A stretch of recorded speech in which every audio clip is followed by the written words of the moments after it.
Olá, queridos amigos e irmãos, que a paz de Cristo esteja com todos vocês. Nós estamos dando início a uma nova série de estudos. Nesta série, trataremos de um dos assuntos mais debatidos na Igreja Adventista do Sétimo Dia nos últimos tempos, a natureza humana de Cristo, pré-lapsariana ou pós-lapsariana. Eu confesso a vocês que me mantive afastado dessa discussão por muitos anos e havia razões para isso. Minha mente estava cheia de dúvidas e eu tinha perguntas a fazer para ambos os grupos. O problema é que sempre foi muito difícil fazer perguntas francas, mesmo que de forma serena e respeitosa, sem que em pouco tempo eu estivesse recebendo uma série de rótulos. Por exemplo, quando eu questionava alguns pré-lapsarianos, em pouco tempo já estava sendo chamado de perfeccionista, dissidente. E quando eu questionava alguns pós-lapsarianos, em pouco tempo já estava sendo chamado de institucionalizado, político, defensor de uma nova teologia. Então eu desisti do diálogo e, de certa forma, eu desisti desse assunto por algum tempo. Você pode observar, por exemplo, que não havia nenhum vídeo tratando desse tema no meu canal do YouTube. E eu ainda não preguei sobre esse assunto em nenhuma igreja.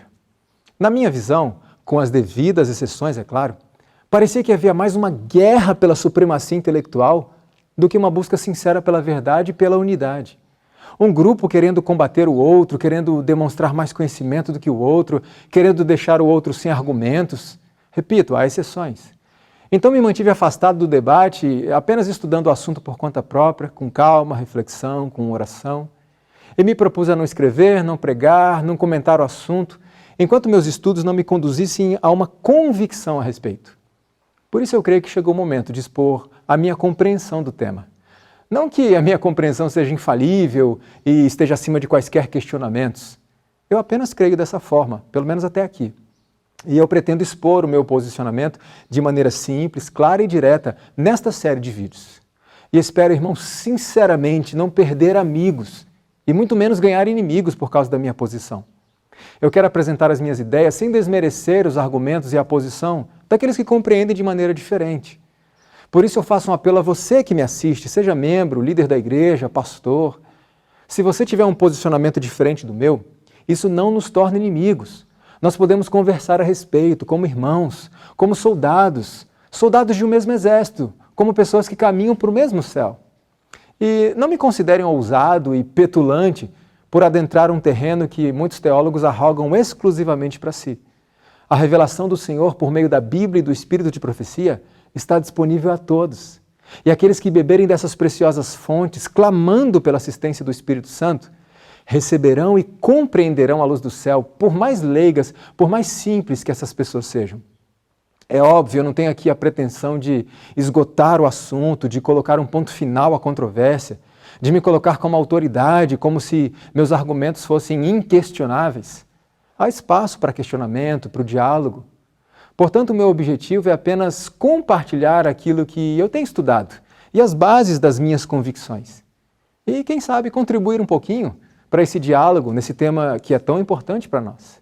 Mas, claro, reconhecendo que há muito ainda a estudarmos, há muito a compreendermos. Veja o que a Bíblia diz a respeito disso. E, sem dúvida alguma, grande é o mistério da piedade.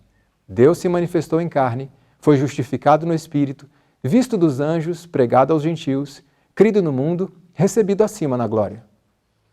A Bíblia deixa claro que tudo aquilo que envolve o plano da redenção sempre estará envolto em algum mistério para mentes finitas como a nossa.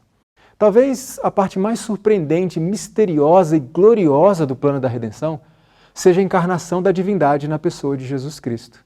É algo grandioso demais para nós compreendermos plenamente. Os mistérios da redenção, que abrangem o caráter divino humano de Cristo, sua encarnação, sua expiação pelo pecado, poderiam ocupar as penas e as mais elevadas faculdades mentais dos homens mais sábios. No entanto, se esses homens procurassem com todas as suas forças fazer uma representação de Cristo e de sua obra, essa representação ficaria muito aquém da realidade. O assunto da redenção ocupará a mente e a língua dos remidos pelos séculos eternos. A encarnação de Cristo é um grande mistério para nós e ocupará nossas mentes durante toda a eternidade. Significa então que não devemos ocupar nossa mente, nosso tempo aqui nessa terra, estudando esse assunto? Veja, a humanidade do Filho de Deus é tudo para nós. É a corrente de ouro que liga nossa alma a Cristo e por meio de Cristo a Deus. E isto deve constituir nosso estudo. É campo frutífero que recompensará o pesquisador que cave fundo em busca de verdades ocultas. O estudo deste assunto trará recompensas ao pesquisador. Certamente devemos estudar o assunto, mas tendo sempre em mente uma coisa muito importante. As coisas encobertas pertencem ao Senhor nosso Deus, porém as reveladas nos pertencem a nós e a nossos filhos para sempre. Jamais seremos capazes de compreender plenamente todos os aspectos que envolvem o grande plano da redenção do ser humano. Nós podemos sim compreender, mas apenas aquilo que o Senhor, em sua infinita misericórdia, achou por bem nos revelar. É certo que há muito a ser estudado e compreendido. E neste processo, dúvidas podem surgir em nossa mente, e realmente surgirão. E diante disso, Ellen White nos faz uma séria advertência. Preste atenção. Seja cuidadoso, extremamente cuidadoso em como você considera a natureza humana de Cristo. Quando entramos nesse tema, irmãos, entramos num lugar sagrado. Por isso temos que tomar o máximo cuidado. E que cuidado é esse? Moisés, diante da sarça ardente, encontrava-se num lugar sagrado.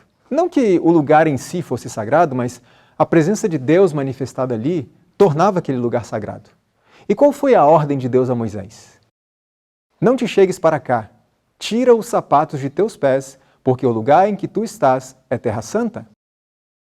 Ellen White comenta a respeito disso. Quando abordamos este assunto, da natureza humana de Cristo, bem faremos em levar a sério as palavras dirigidas por Cristo a Moisés, junto à sarça ardente. O que representava a atitude de tirar as sandálias dos pés? Veja, devemos aproximar-nos deste estudo da humanidade de Cristo com a humildade de um discípulo. Tirar as sandálias dos pés era uma atitude de respeito e humildade, a mesma que devemos demonstrar ao estudarmos tão grandioso tema. Que Deus se manifestasse assim na carne é realmente um mistério. A lição mais humilhante que o homem precisa aprender é o nada da sabedoria humana. Nós somos nada. Nosso conhecimento, nossa sabedoria é nada. Portanto, ao estudarmos sobre a humanidade de Cristo, devemos evitar a arrogância. E eu posso demonstrar arrogância, por exemplo, me recusando a dialogar, recusando conhecer os pontos de vista dos outros, dizendo assim, não me interessa o que você tem a dizer, eu já tenho a minha opinião formada. Irmãos, nós devemos sempre estar abertos a conhecer e examinar todos os pontos de vista. Neste contexto, eu quero enfatizar que conversei com muitas pessoas, examinei materiais de ambos os lados dessa questão antes de gravar esta série de vídeos. Por exemplo, eu assisti à série intitulada Perfeição, do pastor Ranieri Salles, assisti aos vídeos do pastor Denis Priebe, do pastor Leandro Quadros, assisti a vídeos e materiais do pastor Amin Rodor, assisti também a vídeos de ministérios de sustento próprio, de pregadores leigos. Examinei livros como de Woodrow Wilson, Ellen White e a Humanidade de Cristo, livros como de Jean Rudolph Zurcher, Tocado por Nossos Sentimentos, como de Herbert Douglas, Uma Bifurcação na Estrada, livros como de Ralph Larson, O Verbo se fez carne. Dei uma olhada também no livro Questões sobre Doutrinas, examinei artigos e publicações diversas, incluindo declarações de Alonzo Jones e Elliot Wagner, e eu quero deixar claro um ponto aqui. Eu concordo plenamente com a posição de alguns destes autores e pregadores que eu citei, mas eu discordo da posição de outros. E em relação àqueles com quem eu discordo, em alguns pontos, não em todos os pontos, eu não estou atribuindo a eles falta de sinceridade, intenções espúrias. Também não estou dizendo que suas declarações e publicações em geral devam ser completamente descartadas, pois valiosas instruções foram e têm sido deixadas à Igreja Adventista do Sétimo Dia por meio deles. Também não estou me colocando numa posição intelectualmente superior a eles, longe de mim fazer tal coisa. Apenas discordo de alguns posicionamentos e, reconhecendo que eu sou um pecador passível de errar como qualquer outro, eu exponho minha discordância com muito respeito. Afinal, irmãos, outra maneira pela qual eu posso demonstrar arrogância é sendo desrespeitoso, grosseiro, sarcástico, usando de ironia, tratando os argumentos dos outros com desprezo, com zombaria, como se eles fossem inferiores a mim. Veja só o que Ellen White escreveu certa vez. O mais forte argumento em favor do Evangelho é um cristão que sabe amar e é amável. Manter a mansidão, a humildade, a amabilidade diante da discordância é muito desafiador para todos nós, para mim também. Algumas pessoas consideram a si mesmas como a palavra final, a autoridade acima de quaisquer questionamentos. Acreditam que já sabem tudo, que já conhecem todos os textos, todos os argumentos e que têm respostas para tudo. Queridos irmãos, ninguém tem respostas para tudo, somente Deus. Por mais que eu tenha estudado o assunto de forma profunda, em algum momento alguém pode fazer uma pergunta para a qual eu não tenho uma resposta. Alguém pode me apresentar um argumento a respeito do qual eu não tinha pensado antes. Alguém pode me mostrar um texto da Bíblia ou dos testemunhos que me leve a reexaminar minhas convicções. Nós devemos estar sempre abertos a mudar nossas opiniões e cedê-las ao peso das evidências dos escritos inspirados, das Escrituras e do Espírito de profecia. E há pessoas que têm essa louvável e exemplar disposição, que não têm nenhum constrangimento em mudar de opinião. Eu vou dar um exemplo. Herbert Douglas, no livro Uma Bifurcação na Estrada, cita o nome de alguns estudiosos com os quais ele afirma ter uma dívida de gratidão. E cita outros estudiosos que, segundo ele, têm sido extremamente minuciosos em suas análises através dos anos. Entre os autores cujo trabalho Douglas considera louvável está Woodrow Wilson. E é interessante observar que Wilson, hoje, defende uma posição diferente daquela do próprio Douglas. Inclusive, Wilson declara abertamente sua mudança de posição na página 106 do seu livro Ellen White e a Humanidade de Cristo. Então, as pessoas podem mudar de ideia e não há mal nenhum nisso. Uma outra forma por meio da qual eu posso demonstrar arrogância é manifestando um espírito combativo em vez de compreensivo. Como eu disse anteriormente, às vezes me parece que a discussão em torno da natureza humana de Cristo, salvo exceções, logicamente, gira mais em torno de uma guerra intelectual, com cada um dos lados tentando derrotar o outro, do que um interesse sincero entre irmãos que desejam estar unidos na verdade. Algumas pessoas, quando participando de um diálogo ou assistindo uma palestra sobre este tema ou outros temas, planejam fazer o seguinte: eu vou fazer uma pergunta que vai acabar com ele, você vai ver, eu vou deixá-lo sem resposta, ele vai passar vergonha na frente de todo mundo. E percebe-se, irmãos, em muitos, essa disposição de causar constrangimentos aos outros. Porém, eu pergunto, desde quando não ter resposta para alguma questão é motivo de vergonha? Os que professam ser seguidores de Cristo e são ao mesmo tempo rudes, ríspidos, destituídos de cortesia em palavras e no comportamento, não aprenderam de Jesus. Um homem briguento, opressor, crítico, não é um cristão. Ser cristão é ser semelhante a Cristo. A conduta de alguns cristãos professos é tão destituída de bondade e cortesia que o bem que fazem é julgado por mal. Sua sinceridade pode não ser passível de dúvida. Sua honestidade pode não ser questionada. Mas sinceridade e honestidade não justificam a falta de bondade e cortesia. O cristão deve ser compassivo, assim como sincero, misericordioso e cortês, como também reto e honesto. Meus irmãos, Deus é ofendido por seus ciúmes e desconfianças, amarguras e brigas. Em todas essas coisas, vocês estão prestando obediência a Satanás e não a Cristo. Quando os homens são orgulhosos, presunçosos, frívolos, mundanos, avarentos, grosseiros e críticos, não precisamos que nos seja dito com quem eles estão associados e quem é seu amigo íntimo. Podem não crer em feitiçarias, mas apesar disso estão tendo comunhão com espíritos maus. Eu gostaria de relatar aos irmãos uma experiência muito positiva que eu tive há alguns meses. Eu fui convidado a participar de um congresso no qual me solicitaram apresentar justamente uma palestra sobre a natureza humana de Cristo. Foi a primeira vez que eu apresentei esse tema na minha vida. Obviamente, na congregação havia pessoas com posicionamentos diferentes dos meus em alguns pontos. Porém, todas elas, irmãos, assistiram à palestra com muito respeito e com muito interesse. Em nenhum momento interromperam para contestar, provocar um debate. E nos intervalos das palestras, algumas dessas pessoas me procuraram para conversar em particular e compartilhar as suas ideias a respeito desse assunto. Num desses momentos, formou-se uma roda de conversa, onde pessoas defendiam pontos de vista diferentes. Porém, nunca em minha vida eu havia participado de uma roda de conversa tão agradável, onde reinou um espírito verdadeiramente cristão, de respeito mútuo, de mansidão, mesmo havendo divergências em alguns pontos. Não se manifestou ali desejo de combater pontos de vista contrários, mas de compreender pontos de vista contrários. Nós fazemos perguntas uns aos outros para tentar enxergar a questão do ponto de vista do outro. Foi algo muito construtivo. Chegamos a consenso em todos os pontos? Naquele momento, não. Mas quem sabe um dia?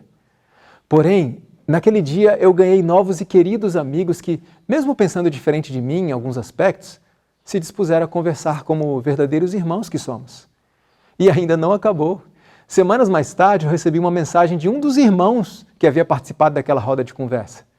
Apesar desse irmão manter um posicionamento diferente do meu em alguns pontos, esse irmão me convidou para nos encontrarmos periodicamente, para nós orarmos juntos, para nós dialogarmos mais sobre o tema.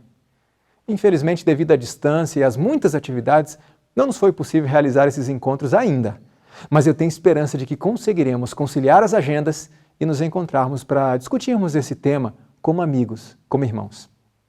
Aquela reunião foi uma experiência marcante para mim e eu gostaria que esta fosse a realidade geral da nossa igreja, independentemente do assunto discutido, mas principalmente quando o tema é a natureza humana de Cristo.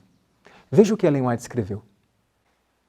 Quando vemos homens firmes nos princípios, sem medo do dever, zelosos na causa de Deus, todavia humildes e mansos, bondosos e ternos, pacientes com todos, prontos a perdoar e manifestando amor pelas pessoas por quem Cristo morreu, não necessitamos perguntar, são eles cristãos? Dão eles inequívoca evidência de que têm estado com Cristo e aprendido dele. Eu desejo ser esse tipo de pessoa. Aquela reunião informal naquele congresso me fez recordar os pioneiros da Igreja Adventista logo no princípio do movimento. Quando surgia um tema complexo, o que eles faziam muitas vezes? Entravam em acalorados debates e rebatiam uns aos outros, tentavam desconstruir ou derrubar completamente os argumentos uns dos outros? Veja, cada vez tomávamos um ponto para assunto de nossa investigação. Abriam-se as Escrituras com um sentimento de temor. Jejuávamos frequentemente a fim de pôr-nos em melhor disposição para compreender a verdade. Se depois de fervorosa oração não compreendíamos algum ponto, o discutíamos e cada qual exprimia livremente sua opinião. Muitas lágrimas eram derramadas, assim passávamos muitas horas. Algumas vezes, passávamos a noite toda em solene investigação das Escrituras para compreender a verdade para o nosso tempo. Que maravilha! Os pioneiros se reuniam para estudar, para orar, jejuar, fazer vigília juntos, até que pudessem compreender o tema e compreender de uma forma harmônica entre si. Eu me pergunto, por que não fazemos o mesmo em relação ao tema da humanidade de Cristo? Se nos reuníssemos com espírito de humildade, com amor cristão, e dialogássemos com respeito mútuo, clamando ao Senhor pela intervenção do Espírito Santo, em meio a jejuns, vigílias, oração, estudo diligente, será que não chegaríamos à harmonia de pensamentos sobre esse tema tão importante, irmãos? O Espírito Santo não seria capaz de nos conduzir à unidade? Queria fazer um apelo ao nosso presidente mundial, pastor Ted Wilson. Queria fazer um apelo também ao nosso presidente da América do Sul, pastor Ayrton Keeler. O assunto da humanidade de Cristo está dividindo a igreja cada vez mais. A hostilidade entre os grupos é cada vez mais acentuada. A Associação Geral, a Divisão Sul-Americana, os nossos órgãos superiores locais não deveriam orar, planejar e promover reuniões periódicas com o fim de buscar uma solução para isso? Quem sabe promover encontros em que teólogos, líderes e leigos estudiosos do assunto, ainda que defendam posições divergentes, possam se unir, passar, quem sabe, uma semana juntos num local determinado, orando, jejuando, em vigílias, para que com mansidão, amor cristão, pudessem dialogar sobre o tema com o mesmo espírito tantas vezes demonstrado pelos nossos pioneiros? Observe uma coisa. Muitos cantores, instrumentistas, pastores, técnicos e outros profissionais adventistas passaram semanas juntos planejando e ensaiando para o grande evento do aniversário de 50 anos do Quarteto Arautos do Rei. Natural que fosse assim, pois o evento era considerado de grande importância. Por que não repetimos isso, principalmente com propósitos maiores? Por que não reunimos pastores, teólogos, líderes e membros para passarem alguns dias juntos com o intuito de buscar a unidade doutrinária nesse tema tão solene? Não seria algo muito mais importante e urgente do que um programa musical? Esperaremos realmente até que o distanciamento entre os grupos se torne irreversível? Fica aqui o meu apelo aos nossos líderes. Agora eu queria fazer um apelo a você que assiste este vídeo. Esta série será composta de 7 vídeos, ou seja, trata-se de uma única mensagem dividida em 7 partes. Portanto, não tire nenhuma conclusão antes de ver todos os vídeos da série, tá bom? Se depois de assistir tudo você continuar mantendo um posicionamento diferente do meu, tudo bem. Isso não nos torna inimigos, certo? E ainda serei muito grato a você por separar tempo para conhecer o meu ponto de vista. Então reforço, assista todos os vídeos antes de chegar a qualquer conclusão e assista na sequência, tá bom? Eu também peço que não façam edições deste vídeo compartilhando trechos isolados do contexto geral. Caso queiram compartilhar a série, façam isso de maneira correta, respeitando a integralidade, as bases, a amplitude da abordagem, respeitando os devidos contextos apresentados, enfim, respeitando o conteúdo. Compartilhe os vídeos sempre na íntegra. Combinado? Portanto, eu procurei fundamentar meus conceitos, minhas convicções na revelação do Senhor por meio das Escrituras e do Espírito de profecia, examinando não um texto aqui, outro ali, não citações isoladas, mas um conjunto de textos, um conjunto de informações, citações diretas, princípios implícitos. E nesta série eu vou reproduzir o processo que me levou ao posicionamento que mantenho sobre a humanidade de Cristo neste momento. Além disso, no decorrer desta série, nós vamos tratar de outras questões importantes para as quais o estudo da natureza humana de Cristo necessariamente vai nos levar. Tais como: nós nascemos pecadores ou nos tornamos pecadores quando decidimos pecar? Ter inclinações para o mal, ter más tendências herdadas de nossos ancestrais, é pecado? Um bebezinho, por exemplo, pode ser considerado pecador e, portanto, culpado e digno de condenação? Afinal, o que é pecado? E, finalmente, irmãos, esse estudo nos levará necessariamente à seguinte pergunta: podemos vencer como Cristo venceu? Eu convido você a me acompanhar nessa jornada. Assista a série, compartilhe os vídeos, inscreva-se no nosso canal, clique no sininho para que você seja avisado no seu e-mail assim que eu publicar o próximo vídeo da série. E, principalmente, orem pelo nosso ministério. Nós nos vemos em breve no próximo vídeo. Que o Senhor te abençoe. Amém.